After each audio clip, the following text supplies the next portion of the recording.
In January, I embarked on Viking Cruise Line's Iberian Explorer cruise. During this journey, we circumnavigated the Iberian Peninsula and uncovered the historic treasures of Spain. We explored the Roman past and the tranquil beauty of Cartagena and its Murcia province. We visited Malaga, the city of Picasso's birth, and its Alcazaba fortress. We cruised through the Strait of Gibraltar and into the scenic Bay of Vigo. This enlightening itinerary was supposed to be concluded to a call on England's maritime city of Portsmouth. However, Mother Nature had different plans for us.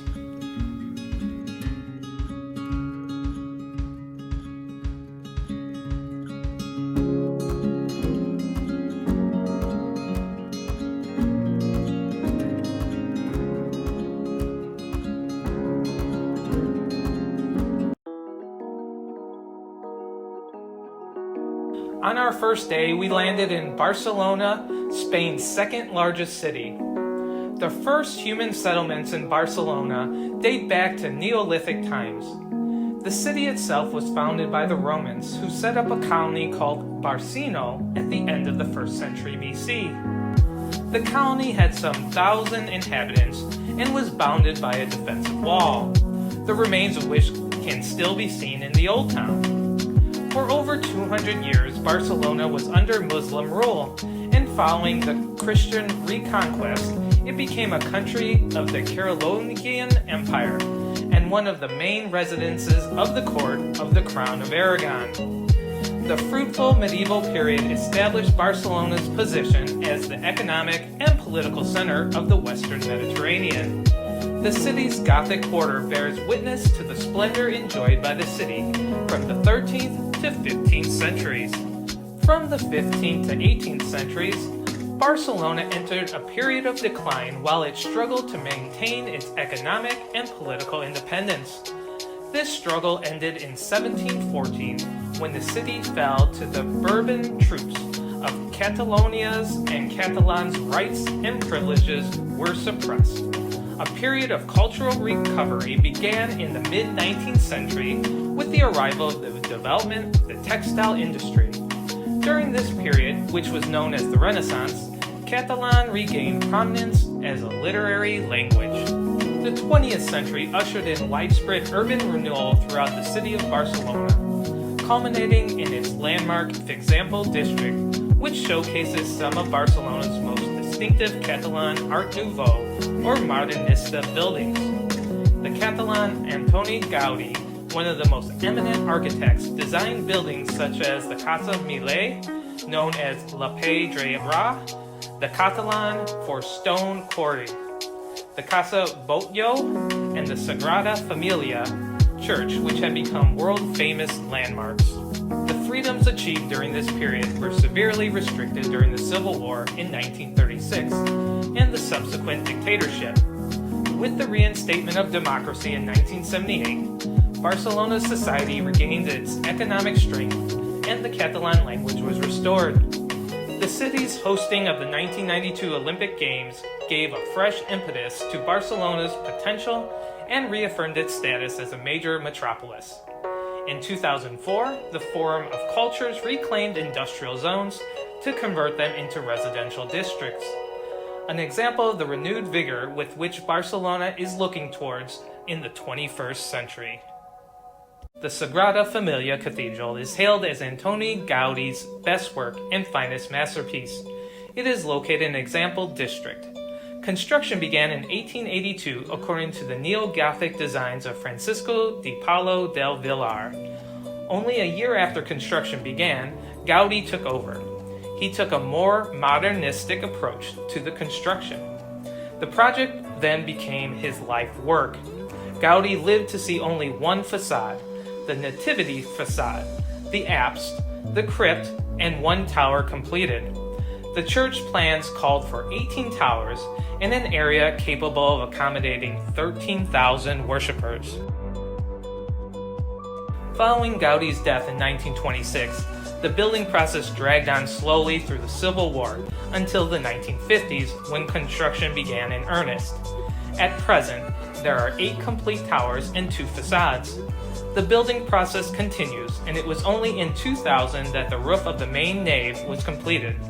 There are hopes that construction will be completed by 2026, which marks the centennial of Gaudi's death. The 2 completed facades are the Nativity facade and the Passion facade. They are adorned with motifs taken from nature and Baroque decoration. The Passion facade features Jesus' crucifixion.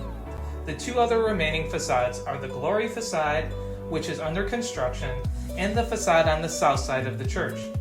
On careful examination, you can see the different color of the building materials on the facades depending on the age of the work. The tall, thin spires appear to be dripping with Gothic-style decoration.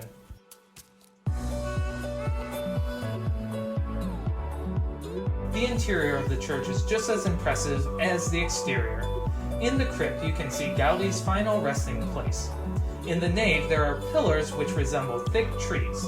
In the ceiling is a remarkable vaulted structure where the branches of the trees meet. Visitors can take an elevator and walk up into the towers. The church has 5 naves and a crossing forming a Latin cross. The incredible architecture and artistry of the basilica is Barcelona's top must-see site, although construction is still in progress. In 1905, Bartomeu ta Rodas commissioned Josep Puig i Cadafalch to design a house for each of his 3 sisters, Angela, Josefa, and Rosa.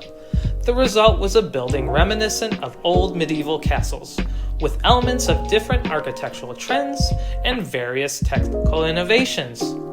The 6-pointed towers, crowned by conical spikes, is one of its distinctive features, and it also gives it its popular name, Casa de las Punxes. This spectacular building is one of the most emblematic of Barcelona, as well as being key to understanding the movement of Catalan modernism. Declared a historical monument of natural interest in 1976. It is now privately owned, with space for different offices. The La Casa de las Punxes, also known as Casa de Rodas, underwent rehabilitation work in 2016, inside one of the buildings.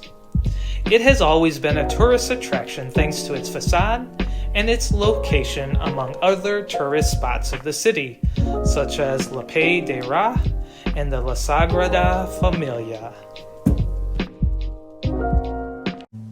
Casa Mila is also named as La Pay de Ra. It is one of Barcelona buildings designed by Antoni Gaudi. The apartment building was built between 1906 and 1912, and today it is a UNESCO World Heritage Site. Today the house is home to a cultural center. Pedro Mila Camps commissioned Gaudi to design the building on Pau's Edge de Gracia. This was to be the architect's largest civil building. The unique structure has no straight lines and no load-bearing walls. Instead, it relies on pillars and steel supports. The facade is self-supporting like a curtain wall. The irregular design includes ceilings which are of different heights. There are 2 courtyards which allow all the apartments in the building to get natural light through their windows. There are 9 levels including the basement, ground floor, mezzanine, main floor, 4 upper floors, and the attic. Gaudi added underground parking, which was another bold move for this time. The building's exterior has undulating wrought iron balconies resembling waves. The building's exterior is also not as colorful as his other creations, as it was left in its natural stone color. The irregular shapes and stone color caused locals to nickname the building the Quarry, or La Pay de Ra.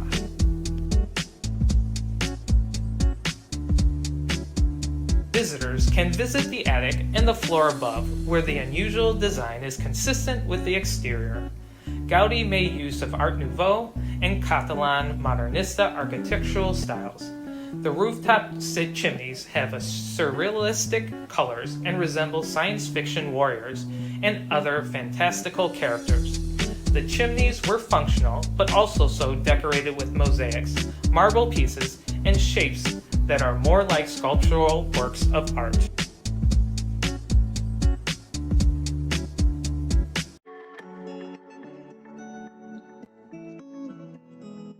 Casa Batllo is one of 3 unusual buildings along the Passeig de Gràcia, together with the Casa Amatller and the Casa Lleó-Morera, which make up the Block of Discord. The house was originally built for a middle-class family, and in 1904, Gaudí was commissioned to refurbish it. Casa Batllo reflects Gaudí's playful side and the strange and fantastic style he is known for. The building can generally be classed as modernism or Art Nouveau, but it is really in a league all its own.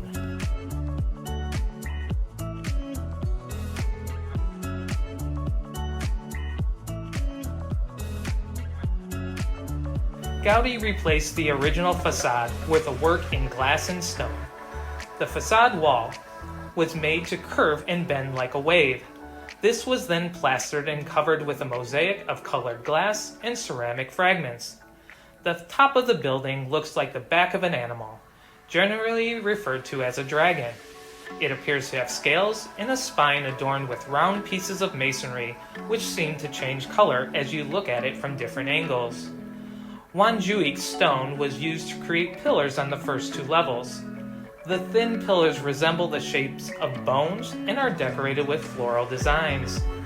The noble floor, or main suite, which faces the front of the building, has a unique window system which opens and closes with counterweights.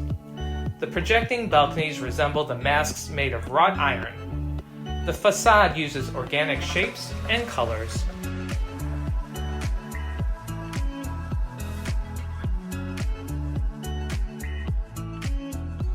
The interior of the house is just as remarkable. There is a staircase banister which looks like the spine of an animal, a room which is decorated to look like it's underwater, relief glazed tiles, a wooden elevator which still functions today, a huge central skylight, stained glass, mosaics, and unexpected details in many of the fittings.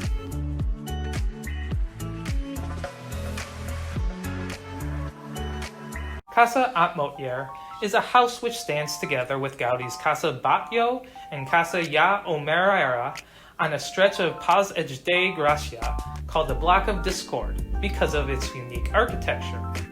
The house was bought by chocolatier Antoni Amatller in 1898, who then commissioned Josep Puig Cadafalch to redesign the building to suit his family. The architect worked with skilled artisans, including sculptors Josep Arnaud and Fons Zuzul, to create a modernista-style home for the Amatller family. The design was based on a typical Catalan mansion but used architectural elements from Germany and Holland. The German influence can be seen in the Gothic windows, and the stepped gable was borrowed from classic Dutch architecture. There are delicate porticos on the balconies of the first floor, a ridged cornice, bright ceramic tiles, and stained glass windows. The fantasy facade includes figures of knights, dragons, and other characters. In the foyer, there are pillars and a grand staircase reminiscent of storybook castles. On the ground floor, visitors enter the lobby and see the beautiful staircase and stained glass, then go through to the back of the building to an exhibition space which hosts temporary exhibitions. The house underwent extensive renovations in 2012, and you can take a tour to see the early 20th century furniture and decor. The mansion is intended to house the Amatller Institute of Hispanic Arts, extensive library, and photographic archives. Visitors can also see photos of Amatller that he took on his travels and even taste Amatllers chocolates in the house's kitchen.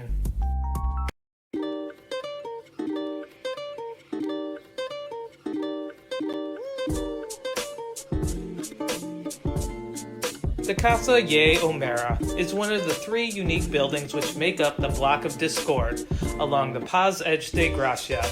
The building is noteworthy for its unique architecture created by Luis Montner. The renowned architect was commissioned in 1902 to remodel the building, which had originally been constructed in 1864. Amatller worked together with several prominent artisans like Iso Sibe Arnaud, who made the sculptures, Antony Blanche, who worked on the stained glass windows, and Antony Fitter, who was responsible for the ceramics, as well as Gaspar Homar, who took care of the interior decorations and furniture design. The modernist Art Nouveau building was inspired by nature and organic motifs.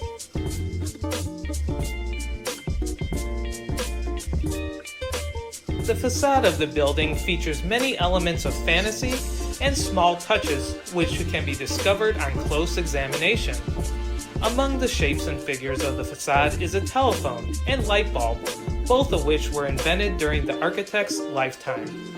Also featured are a lion and several references to the humble mulberry bush, which is the literal translation of the owner's name. The facade features several ornate balconies and a corner turret, which has been likened to a wedding cake because of the multiple layers and heavy decoration, which looks like cake frosting. Over the years, vandalism and thoughtless remodeling has destroyed part of the building, specifically the ground floor space, which was cleared to make room for a store.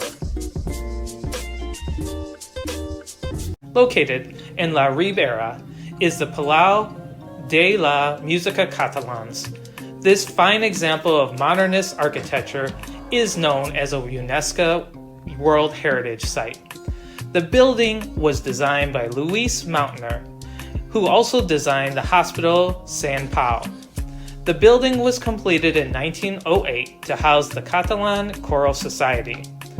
The group was extremely popular at the time and would tour the country performing folk songs. The building's facade is adorned with a rippling sculpture representing Catalan songs. There's an allegorical mosaic of the UFO beneath the sculpture and busts of famous composers. An arcade links the foyer with the street, and each column is covered with beautiful mosaics.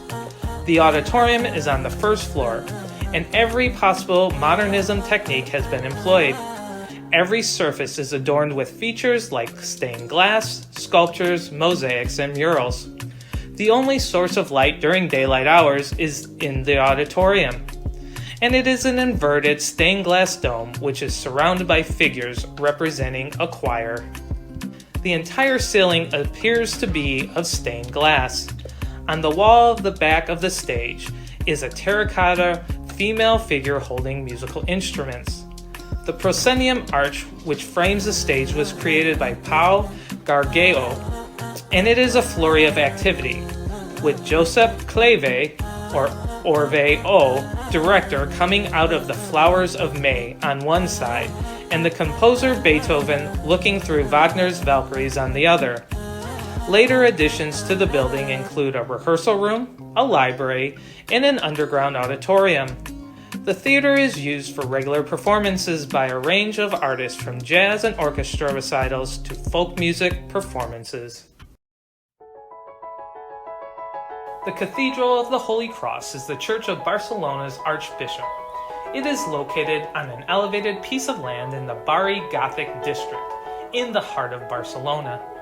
The site where the church stands was also the location of a Roman temple, a mosque, and later a 1st century church which was destroyed by the Moors.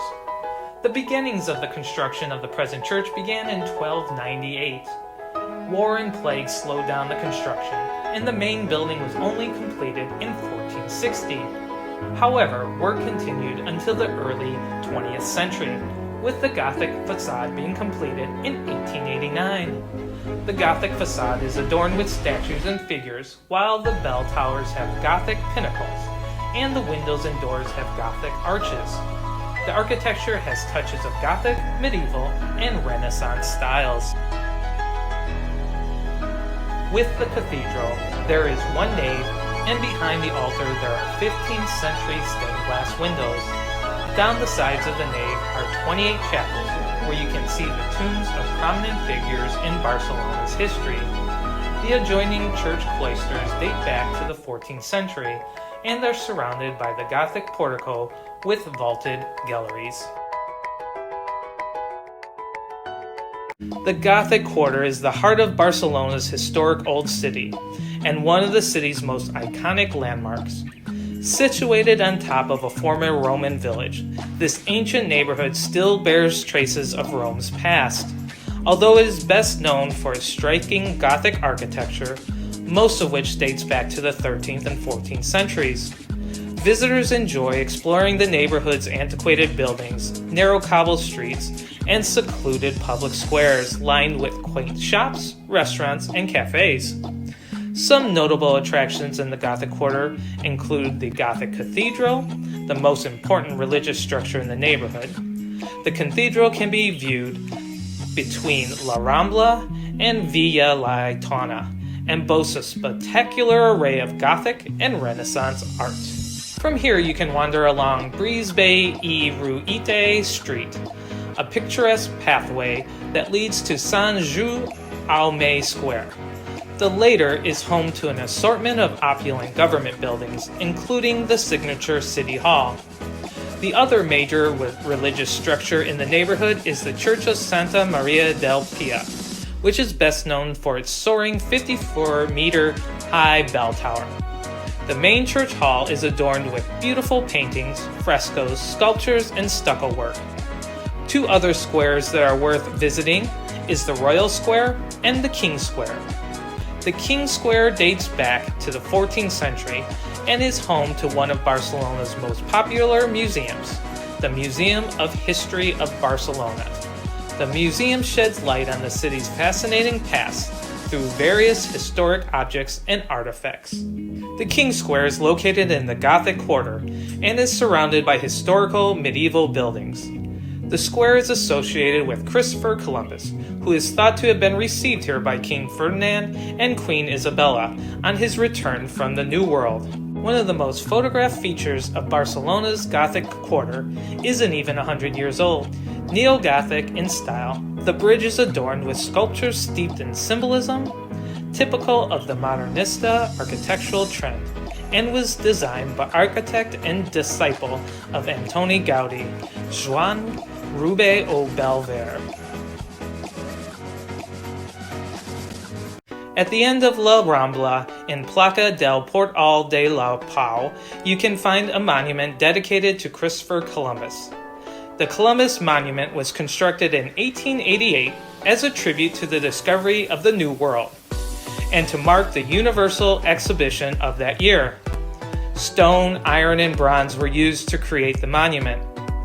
The monument is 60 meters tall, made of Corinthian column, 2.25 meters in diameter, and topped with a 7.5 meter tall bronze figure of Christopher Columbus pointing out to the sea.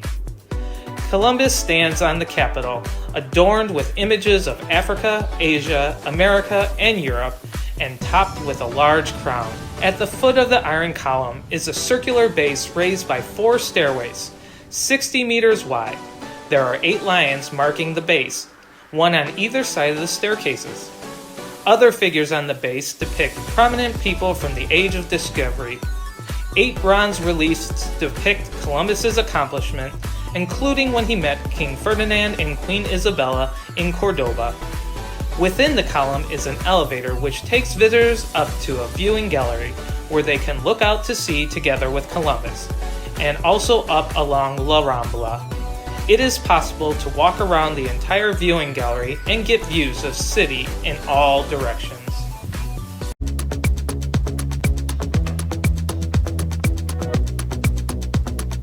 On day 2, we enjoyed a scenic drive to Cape Palos, part of a small peninsula formed by long ago volcanic activity. At the city's most southerly tip lies a picturesque village which is centered around a quaint marina, rocky coastline, and wonderful array of restaurants and cafes. We stopped for a photo at a still working lighthouse and then continued our drive to Cartagena. Here we enjoyed free time to explore the charming coastal city and its abundance of sights as we wandered through the old town's narrow cobblestone streets. Port of Cartagena in the Mediterranean's Costa Calida has been prized since Carthaginian times, thanks to its strategic position on the Murcia coast. It has been inhabited by several cultures which have left their mark on this artistic heritage. A tour of this place and its museums will draw us into the history of a city closely tied to the sea. This maritime enclave was already known to the Carthaginians and Romans, and its name today comes from the Latin Carthago Nova. Cartagena was under Arab domination until Ferdinand III, known as the Saint, reconquered it and incorporated it into the Kingdom of Castile. Its port played a key role in the War of Succession and the Peninsula War. The entrance to the city center is dominated by the Town Hall, a gem of modernist architecture dating from the early 20th century. Visiting Cartagena, Spain is akin to exploring one big open-air museum. The ancient port is hidden away behind a natural harbor encircled by protective hills. Waves of settlers have taken advantage of this fortuitous situation, and every time foundations are dug for a new building, more layers of history are unpeeled. You'll find Roman villas and baths, a harbor used by the Phoenicians, chunky 18th century defensive walls, and polished marble streets lined with elegant Art Nouveau architecture. We visited the fascinating Museum of the Roman Theater, Cartagena's 6,000-seat Roman theater, built as an entertainment venue in the 1st century BC, when Rome was at the height of its power. Lay uncovered for more than 2,000 years until its ruins were identified in 1990. The museum is ingeniously designed to take you on a journey through time as you explore the exhibits and displays. The theater was built between 5 and 1 BC, as has been proven by the dedication of the edifice to Gaius and Lucius Caesar, grandsons of Augustus, who had designated them as his successors. In the 3rd century AD, a market was built over the theater, reusing its materials with a semicircular open space which followed the plan of the orchestra. The market was perhaps abandoned after a fire caused by the Vandals in 425. A market quarter of the Byzantines was established on the site in the 6th century AD. During the 13th century, the old cathedral of the city was built over the upper cavea. In 1988, the first remains of the theater were discovered during the construction of the Centro Reja Nal de Arte San A. The archaeological excavations and the restorations were completed in 2003. In 2008, a museum designed by Rafael Moneo was opened. The cavea was carved directly on the rocks in its central part, and tops of a series of vaulted galleries. It had a capacity of some 6,000 spectators. It was divided horizontally in 3 parts, in turn divided into radial sectors by the staircases, 5 in the upper part, 7 in the medium, and 7 in the upper ones. The public entered from 2 side passages, where the dedications had been found. The orchestra had a semicircular plan and housed 3 rows of wooden seats for the authorities. The stage had a length of 43.6 meters. The scena franz had 3 semicircular extras and decorated by 2 orders of columns, with bases and capitals in Lunis marble, and a shaft in pink travertine of Mula. The stage edifice had a total height of 14.6 meters. There were 3 round altars dedicated to the Capitulan Triad and to the divinities of Apollo, as well as a statue of Apollo with a lyre and one of Rhea Silvia. Behind the stage building was a green double porticled gallery revolving around a central room housing a garden.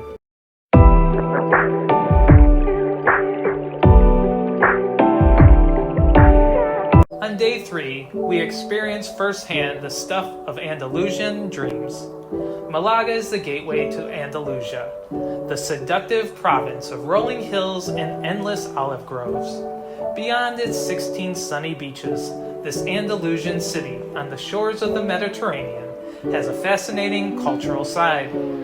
And the birthplace of Pablo Picasso has reinvented itself in recent years, inaugurating museums for all tastes.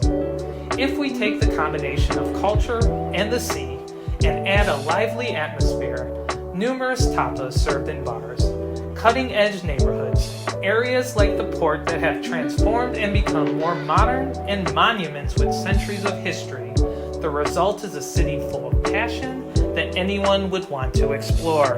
Malaga is a city full of historic spots, like the Alcazaba, one of the largest Arab fortresses in Andalusia, or Gibraltar Castle, which offers the best views over the whole city. At the foot of the castle, there is a Roman theater and an old town to stroll around. As you walk through its streets, you'll find spots like the Artesanas Market, where you can try a vermouth, and monuments like the cathedral, which is known as one-armed due to its unfinished south tower. Here in the city of Picasso, you can visit the excellent Picasso Museum in the city center, as well as the home where he was born. But Malaga doesn't only live on its past. Several things make Malaga a unique place. Without a doubt, its pedestrian street, Marqués de Larios, a busy thoroughfare decorated with flowers, and which you must visit at least once on a trip to Malaga.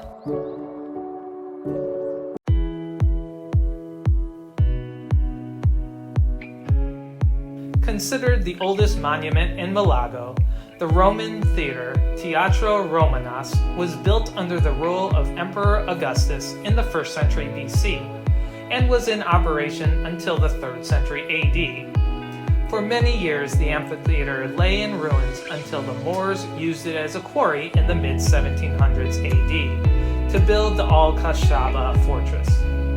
In the 1950s, the amphitheater was rediscovered by archaeologists with the construction of Casa Lleó-Morera. In 1995, it was decided to demolish the cultural center, which occupied over 30% of the theater's site. In 2011, the local government opened the Roman theater to the public, holding a cultural stage performance for several hundred spectators. It is used for open-air performances during the summer months. The Alcazaba of Malaga is an 11th century citadel built by the Hamudid dynasty. It is built on top of a hill positioned at the center of Malaga and commands grand views of the port. It is considered the best preserved citadel in Spain, and it is a classic example of military architecture of its time, with its double walls and huge entry fortifications. Over the centuries, the palace fort was renovated to reflect the needs and tastes of the conquering nations. In 1279, Malaga became part of the Nasrid kingdom, after it was conquered by Muhammad bin al-Ammar, who renovated the fort to give it a particular Nasrid experience. The predominantly Arab appearance given to the fort makes it one of the most important Muslim works in Spain today, while the military components such as turrets and arrow slits add to its historical importance.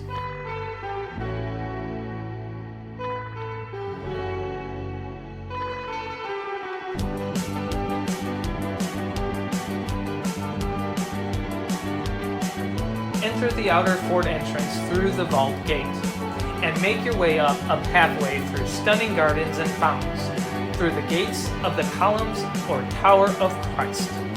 You can reach the inner enclosure through the gate of the Granada quarters, and once inside you will see dwellings constructed from the 11th to 14th centuries, including the quarters of Granada, a majestic home which accommodated kings and governors. Interesting features of the Alcazaba include remains of Roman walls, a dungeon where Christian slave girls were locked up at night, and cisterns carved into slate, which was used to make the famous Roman fish paste garum.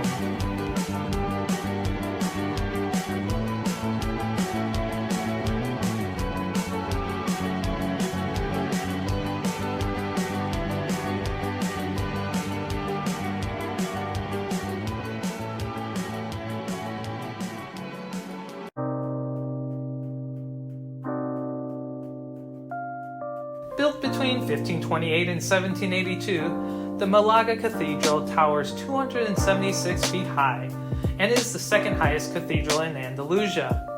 This Roman Catholic temple of worship was constructed on top of an old mosque following orders of the king, after his Christian armies conquered Arab territory in the late 1400s. Known fondly as La Manquita, or One-Armed Lady, the south tower and the main facade of the Malaga Cathedral remain unfinished, with no plans to complete them, as this adds to the church's charm. You will note a plaque at the base of the south tower which states that the funds raised to complete the works were instead given to help the colonists in America fight for their independence against the British. When work first began on the cathedral, it was done mainly in Gothic style, although Baroque and Renaissance influences can be felt throughout. The facade of the cathedral is done in Baroque style, and it is divided into two levels. Art fans will take great pleasure in the different works displayed in Malaga Cathedral, including the Gothic altarpiece of the Chapel of Santa Barbara, as well as Enrique Simone's 1887 piece, The Beheading of St. Paul.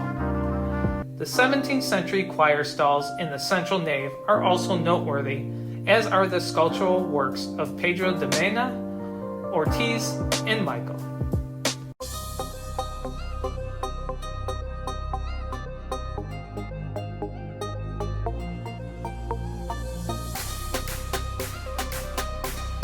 After our tour of the fortress and cathedral, we enjoyed traditional tapas and a special musical performance by Tuna, a group of local musicians playing traditional instruments and singing popular songs.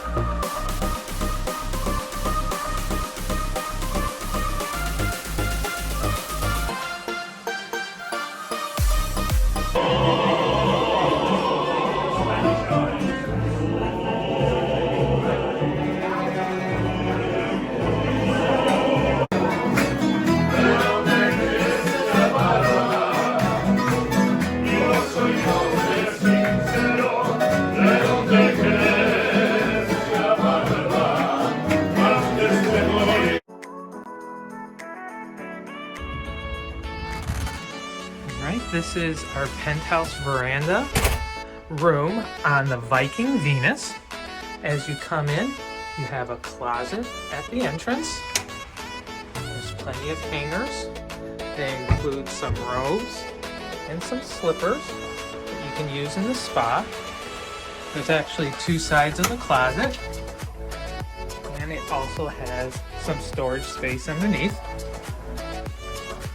Across from the closet, we have the bathroom. Has a very nice, powerful shower. And plenty of storage space in the bathroom as well. And then you have an espresso machine where you can make your coffee in the morning, and a safe. There's plenty of storage space below that area. As you can see, we have the two-bed configuration. Both beds have its own nightstand, and there's plenty of plugs for American as well as USB ports. There's your TV and another little area for storage, desk, and the sitting area. And this level of room comes with a stock minibar. Every day you can get sodas, beer, wine, champagne, and some spirits as well. And then there is an outside veranda.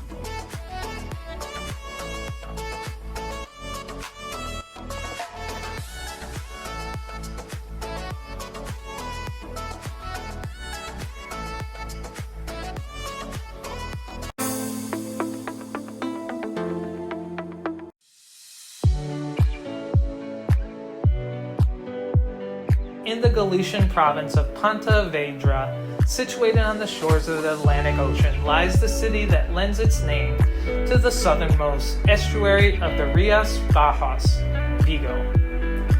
Its fishing origin has left a historic quarter with strong maritime flavor, which contrasts with the modern facilities of its marinas. This city is an excellent base from which to visit the towns and villages along the Vigo estuary and the sea's isles that form part of the National Park of the Atlantic Islands. The cuisine of the Galician coast, based on fish and seafood, is an added incentive for visiting this region. The port of Vigo, one of the finest natural ports in the world, was the origin of the city fringed by the mountains. Its maritime qualities, already exploited in Roman times, have given rise to present-day marinas and the transatlantic harbor, as well as to fishing and canning industries.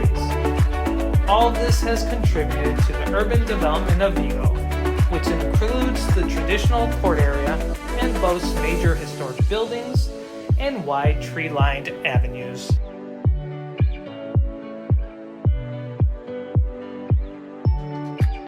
The Collegiate Church of Santa Maria is a Catholic church located in the city of Vigo in Galicia, Spain. Its construction dates from the early 19th century when it came to replace the old collegiate church, which was damaged after an explosion of a powder keg in 1809. The current building was the work of the academic Melchor de Prado Marino of the Royal Academy of San Fernando and is mainly neoclassical in style, although the towers are Baroque. Bayona is a coastal town that was a focus for trade in the region until the spectacular development of Vigo that took place at the end of the 19th century. It was founded in 140 BC. Throughout its history, it has had several names.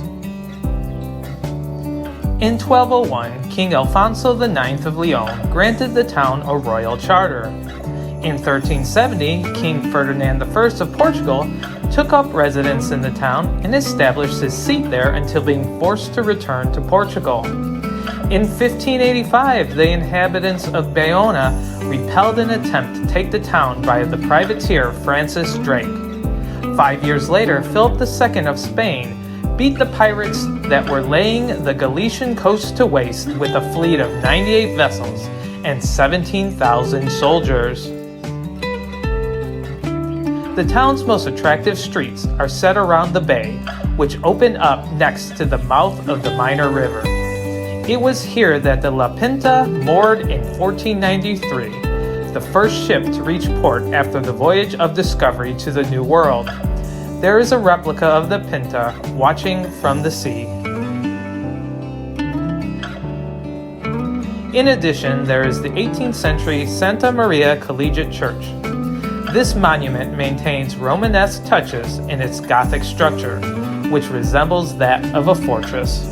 The Monterreal Castle, or Bayona Castle, is a 12th century fortress which was finished in the 16th century, located in the Pontevedra town of Bayona. It is also named as Mount Bois Fortress. Since 1966, it has housed a national parador, the Parador del Consta de Gondomar. It has a great historical importance since in March 1493, Martin Alonso Pinzon returned to the shores of Bayona after his trip to America, making this town the first in Europe to know the news of the discovery of the New World. The Monterreal was a strategic point on which the defense of the maritime territory of the Rijas Bajas was formed over the centuries. The transformation of the fortress into a village was due to the Catholic monarchs who granted the respective Carte Puebla, which allowed 200 families to settle inside the walls, enjoying the same privileges as the residents of Bayonne. Its period of greatest splendor occurred during the 15th and 16th centuries, becoming a prosperous commercial enclave, thanks to the privilege that Juan Castile granted to Bayonne and La Coruna to be the only Galician ports that could be traded abroad. The current appearance of the castle comes from the reconstruction efforts of Diego Sarmiento de Acuna, Count of Gondomar, who renamed it Castillo de Monterreal in honor of the Catholic monarchs. Historical events of great relevance took place between its walls. In its structure, two periods can be distinguished, the medieval and the Renaissance, although on the site there was already a castro in the 2nd century BC. In 60 BC, when Julius Caesar conquered Bayona, he had to persecute the rebels until their shelters in the Cease Islands.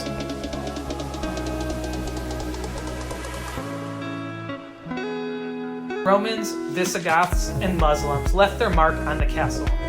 In 1331, the fortress was attacked by the Portuguese fleet of Admiral Panaza, sending Ferdinand I of Portugal to his residence inside the castle. He also endured the pirate attacks of Francis Drake and saw the arrival on March 1st, 1493 of the La Pinta.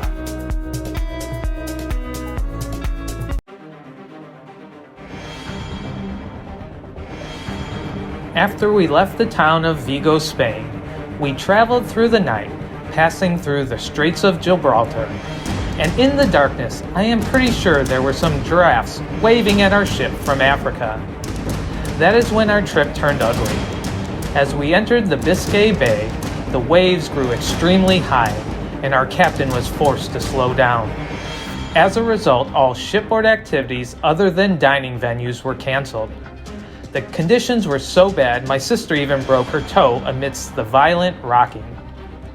The very next day, we were informed that our stop in Portsmouth, England was canceled, along with our visit to Stonehenge, one of my bucket list items.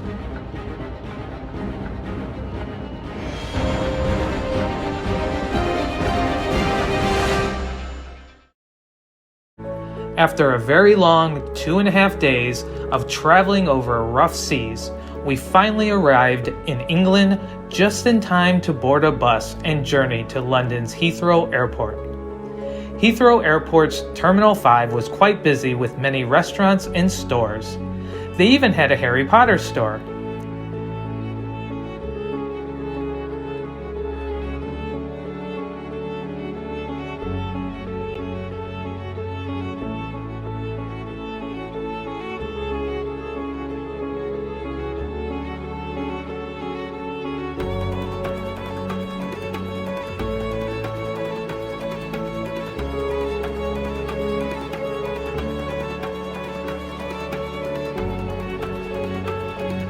After some lunch of traditional fish and chips, we boarded our plane and we were on our way back to Chicago.